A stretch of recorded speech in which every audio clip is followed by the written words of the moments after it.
Hello everyone, welcome to the channel study with Giri sisters. तो हमने chapter 10 start किया था, लाभ और हानि, जो कि हिंदी में हम कर रहे थे, और क्वेश्चन नंबर हमने 14 तक कंप्लीट कर लिया था। तो आज की इस वीडियो में हम लाभ हानि चैप्टर 10 का क्वेश्चन नंबर 15 से स्टार्ट करने वाले हैं। तो देखते हैं क्वेश्चन क्या कह रहा है। एक विशेष प्रकार की कलम का निर्धारित मूल्य 36 रुपया 50 पैसा है। एक पेन है जिसका मूल्य है वो कितना है, 36 रुपया 50 पैसा। रफीक चाचा शुभम को एक कलम बेचते हैं जिसमें वो 2 रुपया 90 पैसे की छूट दे देते हैं और उन्हें 12% का लाभ भी मिल जाता है। छूट देने के बाद उन्हें फायदा हो रहा है, ठीक है ना। यदि उसी प्रकार की एक और कलम वो मीता को बेच देते हैं 34.5 रुपए में, तो उन्हें टोटल कितने % उन्हें बेचे तो कितने % का लाभ या हानि हुई। मीता को इतने रुपए में बेचे तो उन्हें कितने %। अब मीता को 34.5 रुपए में बेच रहे हैं तो उन्हें मीता के बेचने पर कितने लाभ या हानि हुई, ये हमें यहाँ पे निकालना है। टोटल लाभ हानि नहीं पूछा जा रहा है, क्योंकि पहले का तो लाभ पता है ही 12% का, लेकिन प्रतिशत की लाभ या हानि होगी मीता को बेचने पर, ये हमें यहाँ पे फाइंड करना है। तो चलो स्टार्ट करते हैं क्वेश्चन नंबर 15। ठीक है, तो कलम का निर्धारित मूल्य, ठीक है, कलम का निर्धारित मूल्य, निर्धारित को हम क्या कह सकते हैं, मार्क प्राइस, या फिर हम एमपी भी कह सकते हैं। एमपी कितना दिया हुआ है, 36 रुपया 50 पैसा, इतना रुपया दिया हुआ है। ठीक है, अब उन्होंने क्या किया कि शुभम को उन्होंने 2 रुपया 90 पैसे की छूट दी। ठीक है, छूट देने के बाद जो भी पैसा मिलता है उसे हम क्या कहते हैं, सेलिंग प्राइस कहते हैं। क्योंकि मान लीजिए 10 रुपए का पेन है, ठीक है, 2 रुपए की आपको छूट मिल रहा है, तो उस पेन को 8 रुपए में बेचा जा रहा है, ठीक है ना। तो जब वो छूट देने के बाद जो होता है वो क्या होता है, सेलिंग प्राइस या फिर विक्रय मूल्य होता है। विक्रय मूल्य कितना हो जाएगा, छूट कितना था, पहले यहाँ पे छूट लिख देते हैं हम। छूट कितना था, 2 रुपया 90 पैसा का, ठीक है। अब विक्रय मूल्य कितना हो जाएगा, 36.50 माइनस 2 रुपया 90 पैसे, क्योंकि ये छूट दे रहे हैं तो इसको घटाना पड़ेगा। तो विक्रय मूल्य जो मिलेगा वो घटा के मिलेगा। अब माइनस कर देते हैं 0, और ये 15 में से 9 गया 6, और यहाँ बचे कितना 5, 5 में से 2 गया 3, यानी कि 33 रुपया 60 पैसा उन्होंने बेचा था। रफीक चाचा ने कितने में बेचा था, 33 रुपये 60 पैसे उन्होंने बेच दिया था। ठीक है, तो विक्रय मूल्य यहाँ पे ये निकल गया। अब लाभ भी उन्हें मिल रहा है। लाभ कितना मिल जाता है उन्हें, 12% का। तो आप देख सकते हैं कि लाभ है हमारे पास, विक्रय मूल्य है, तो क्या हम कॉस्ट प्राइस नहीं निकाल सकते इस कलम का कि कितने में रफीक चाचा ने खरीदा था। ठीक है, तो हाँ, रफीक चाचा ने कलम खरीदा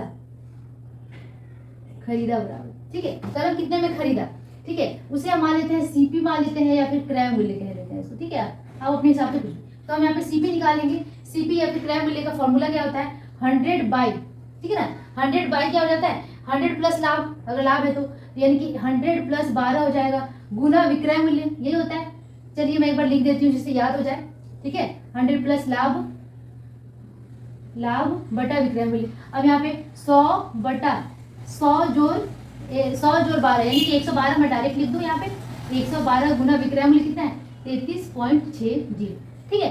तो 33.60 को हम 33.6 मानेंगे, 0 का कोई मतलब नहीं होता है, ठीक है। तो यहाँ 33.6 ही मान के चलते हैं, ठीक है। अब यहाँ पे जैसे हमने यहाँ पे पॉइंट हटाया, यहाँ बच गया 10, और ये 10 से ये कट गया 10 बार में, और 112 से ये कितनी बार में कट जाएगा, 2 3 6, यानी कि 3 बार में कट जाएगा, ठीक है। और 10 3 30, तो 30 रुपये क्या आ गया क्रय मूल्य। उस कलम का, उस पेन का, कलम का क्रय मूल्य कितना आ गया, 30 रुपया। तो कलम का जो है क्रय मूल्य हमें 30 रुपये मिल गया। अब क्या कह रहा है, उसी कलम को उन्होंने किसी और को भी बेचा है जिसका नाम है मीता को बेचा है 34 रुपये में, ठीक है।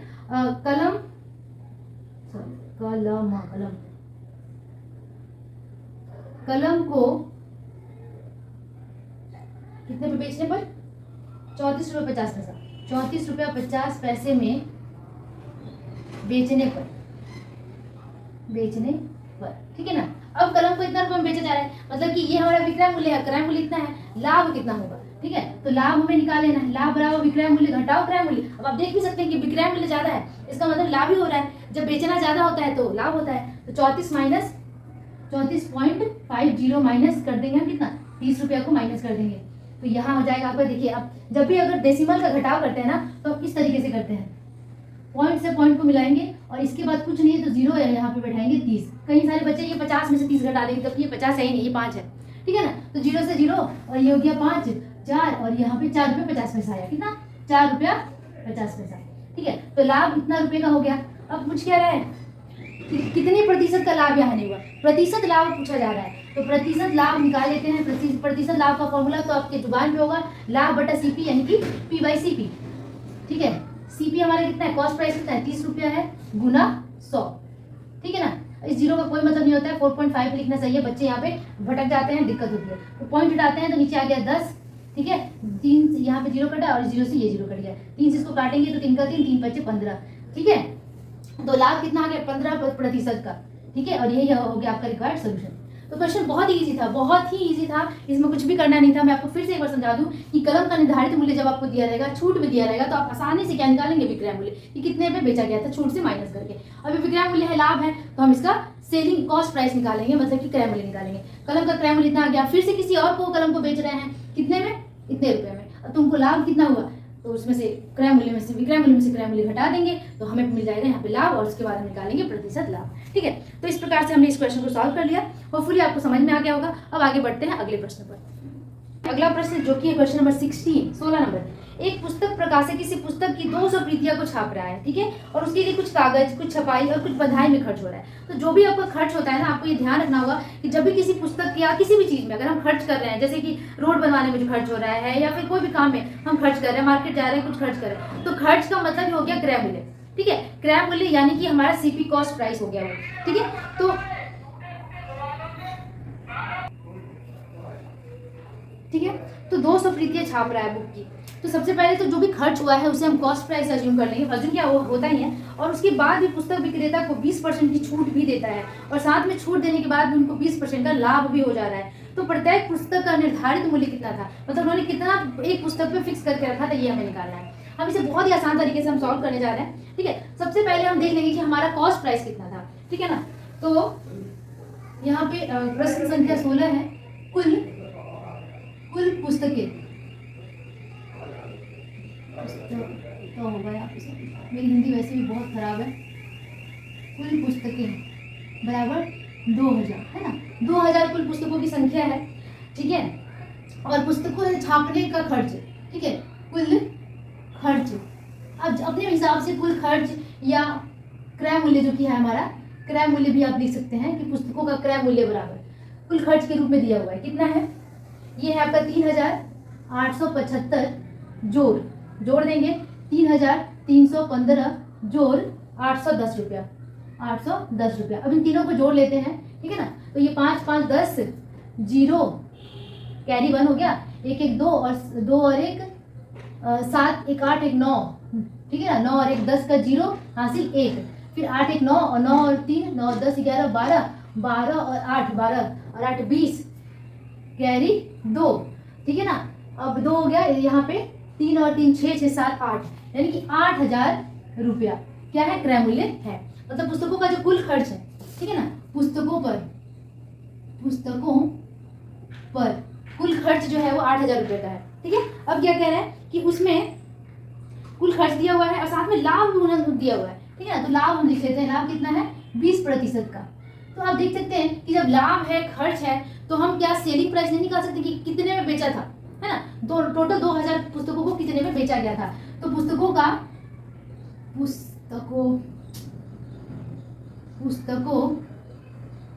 का विक्रय मूल्य यानी कि एसपी निकालने जा रहे हैं हम। ठीक है ना, जब भी एसपी निकालते हैं तो क्या करते हैं, 100 + 20, 100 प्लस लाभ प्लस माइनस लाभ होता है, अगर लाभ या हानि होता है तो माइनस करते हैं, बटा 100 गुना कॉस्ट प्राइस यानी कि 8000। ठीक है ना, अब यहाँ पे हो गया 120 बटा 100, 120 बटा 100 गुना 8000। अब यहाँ से 2 जीरो से ये 2 जीरो गया और 12 8 96 96, और ये हो गया 12 8 96 ना, ठीक है, और ये 2 जीरो, मतलब इतना रुपया क्या है, सेलिंग प्राइस है। मतलब खरीद रहे हैं इतने में 8000 रुपये और बेच रहे हैं इतने में। आप देख सकते हैं कि 8000 रुपये 9600 पे बेच रहे हैं, यानी कि लाभ तो हो ही रहा है। तो यहाँ पे हमें विक्रय मूल्य मिल गया। अब कह रहा है कि पुस्तकों पर 20% की छूट भी दी हुई है। ठीक है ना, तो जब भी छूट देते हैं ना, तो छूट हमेशा निर्धारित मूल्य पे दिया जाता है। तो हमें निर्धारित मूल्य निकालना है, तो हम मान लेंगे कि निर्धारित मूल्य।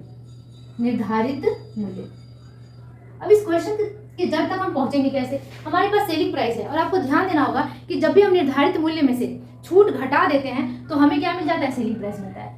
तो अगर हम निर्धारित मूल्य में से छूट को माइनस कर देंगे, छूट हमारे पास है, तो हमें मिल जाएगा सेलिंग प्राइस, और उन दोनों को हम इक्वेट कर देंगे, है ना। तो हम यहाँ वही करने जा रहे हैं, निर्धारित मूल्य हमने माना निर्धारित मूल्य बराबर x है, ठीक है ना। और छूट कितने की है, छूट बराबर 20% का छूट है, ठीक है ना। अब हम क्या करेंगे, अब हम निकाल लेंगे कि विक्रय मूल्य, मतलब इसके हिसाब से घटा के हमें क्या मिलता है, सेलिंग प्राइस, ठीक है। तो यहाँ पे इसके हिसाब से हम विक्रय मूल्य निकालेंगे, विक्रय मूल्य। तो विक्रय मूल्य निकालते कैसे हैं, हमेशा निर्धारित मूल्य में से हम छूट को माइनस कर देते हैं। तो ये है निर्धारित मूल्य, छूट क्या करेंगे x का, मतलब कि निर्धारित मूल्य का 20% निकालते हैं, इसी का 20% निकालते हैं और इसी में से माइनस करते हैं, तब हमें मिलता है क्या, विक्रय मूल्य। ये आपको ध्यान रखना होगा ये बात, ठीक है ना। तो यहाँ पे हमें क्या मिलेगा, x माइनस 20x/100। अब इसको माइनस करेंगे ना तो नीचे 100 एलसीएम आ जाएगा, और ये 100x माइनस 20x यानी कि 80x बटा 100। आप चाहे तो इसको डायरेक्ट कर सकते हैं, इसको मल्टीप्लाई कर देते हैं, 100 into x 100x, 100 minus 20 80, 80x/100। तो ये हो गया हमारा विक्रय मूल्य इसके हिसाब से। लेकिन प्रश्नानुसार तो विक्रय मूल्य हमारा ये है, ठीक है। तो दोनों को क्या करेंगे, हम इक्वेट कर देंगे। अब यहाँ लिखेंगे प्रश्नानुसार 80x बटा 100 इक्वल्स 9600, ठीक है ना। क्योंकि जब भी हम निर्धारित मूल्य में से छूट को माइनस करते हैं तो हमें मिलता है सेलिंग प्राइस, जैसे कि विक्रय मूल्य, और विक्रय मूल्य हम पहले ही निकाल चुके हैं, तो दोनों को हमने बराबर कर दिया। अब यहाँ से x का मान निकालेंगे, तो 80x बराबर क्या हो जाएगा, क्रॉस गुना कर देंगे, 9600 गुना 100। बाहर से बहुत आवाजें आ रही है, उसके लिए हम तो सॉरी। तो x इज इक्वल टू हो जाएगा 9600 इंटू 100 बटा 80। अब इसको काट देंगे, ठीक है। अब 8 से काट देते हैं, 8 से 8 का 8, 1 8 दूना 16 और 2 0, ठीक है ना। तो 1200, ये 1 0 यानी कि 12,000 क्या हो गया, निर्धारित मूल्य हो गया कुल पुस्तकों का। मतलब कि 2000 पुस्तकें थी, 2000 पुस्तकों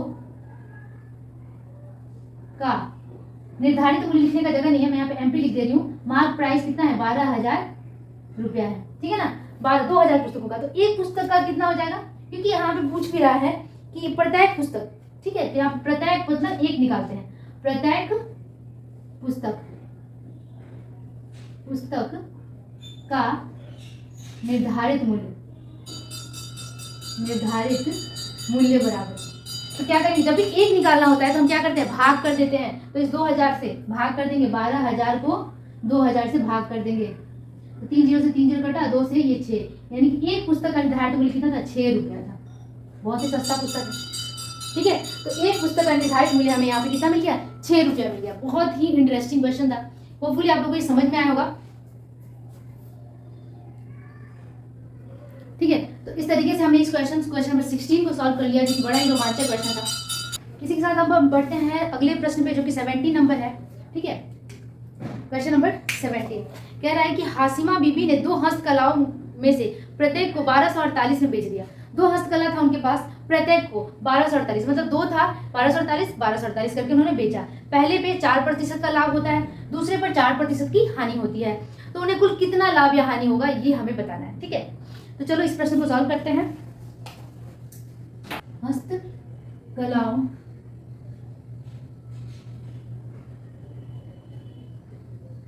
हस्तकलाओं का विक्रय मूल्य ये दिया हुआ है, ठीक है। तो यहाँ पे 2 हस्तकलाओं का विक्रय मूल्य दिया हुआ है, ठीक है। यहाँ पे आप ऐसे वर्ड में लिख दीजिए, 2 हस्तकलाओं का विक्रय मूल्य कितना दिया है, 1248 रुपया, ठीक है। मतलब कि प्रत्येक को इतना में बेचा है, ठीक है।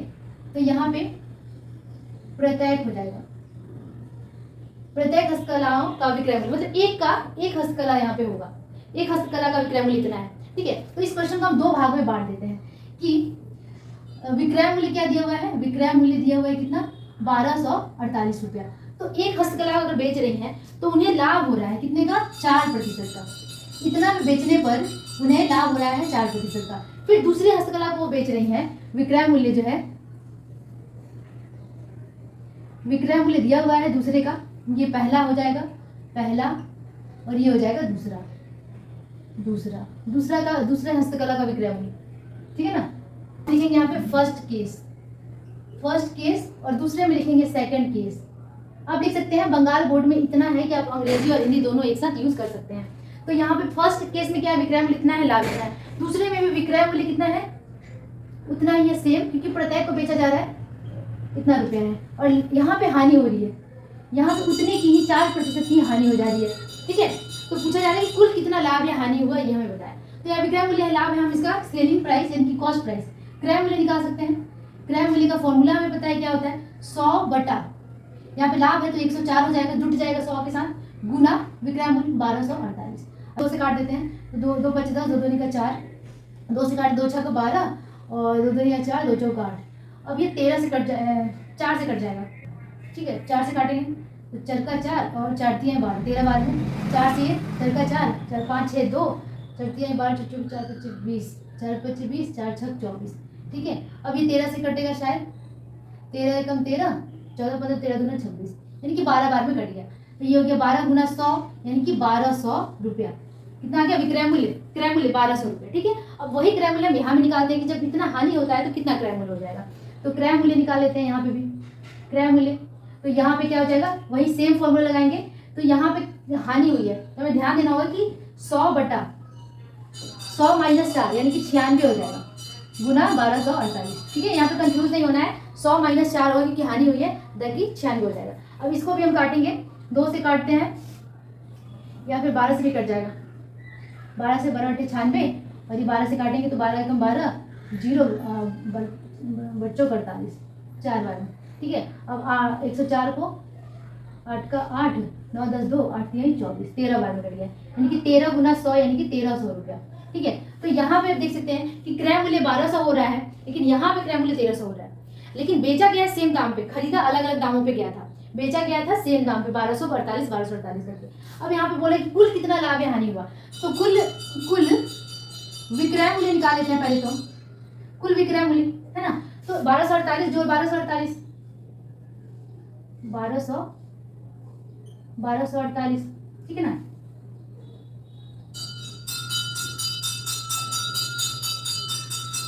₹2596 ठीक है, 496 आएगा, 8 16 86 1 4 4 8 1 9 और 5 2 2 4। ठीक है, तो 2496 कुल विक्रय मूल्य हो गया था। और कुल क्रय मूल्य निकाल लेते हैं, कुल क्रय मूल्य। तो पहला क्रय मूल्य कितना आया था, 1200 रुपया, और दूसरे पे 1300 रुपया। मतलब कि पहले को खरीदने पे कितना लगा था, दूसरे को खरीदने पे कितना लगा था, तो दोनों को खरीदने पे कितना लगा होगा, 0 0 और 3 2 5 और 1 1 2, 2500 रुपया। अब आप सीधा सीधा देख सकते हैं कि विक्रय मूल्य से क्रय मूल्य अधिक है, विक्रय मूल्य से क्रय मूल्य अधिक है, इसका मतलब हानि हो रहा है। तो हम निकालेंगे हानि, हानि बराबर क्रय मूल्य माइनस विक्रय मूल्य, यानी कि 2500 माइनस 2496 रुपये। अब इसको माइनस कर लेते हैं, 10 में से 6 गया 4, यहाँ पे 9 9 0 और 5 ये भी 0 हो गया, यानी कि 4 रुपये का सारा 0 हो जाएगा, यानी कि 4 रुपया आएगा। ठीक है, तो हानि कितने रुपए की हो गई, 4 रुपए की। और प्रश्न में आगे कुछ पूछ रहा है क्या, नहीं, कितना हानि या लाभ हो, कोई प्रतिशत नहीं पूछा जा रहा है, कितने की हानि या लाभ हुई। तो यहाँ पे हानि हो गई कितने की, 4 रुपए की हानि होती है। ठीक है, आप देख सकते हैं कि प्रत्येक को सेम दाम में खरीदा है, फिर उसका हमने क्या निकाला, क्रय मूल्य अलग अलग, दोनों का क्रय मूल्य अलग अलग था। ठीक है, तो विक्रय मूल्य को 2 से गुना कर दें या फिर दोनों को जोड़ दें तो कुल विक्रय मूल्य निकल जाता है, दोनों हस्तकलाओं का, और दोनों हस्तकलाओं का कुल क्रय मूल्य। अब देखते हैं कि क्रय मूल्य ज्यादा है तो हमने माइनस कर दिया तो हमें मिल गया हानि। तो इस प्रकार हमने क्वेश्चन नंबर 17 सॉल्व कर लिया। आगे के वीडियो में जो 4 बाकी के क्वेश्चन बचे हैं उसे हम सॉल्व करेंगे। होपफुली आप लोग को ये पूरा सेशन पसंद आया होगा। अगर अच्छा लगे तो चैनल को सब्सक्राइब करें ताकि आपके लिए आगे के लिए भी अच्छा रहे और आप अपनी प्रिपरेशन कंटिन्यू रख पाएं। Thank you so much for watching, take care and bye bye.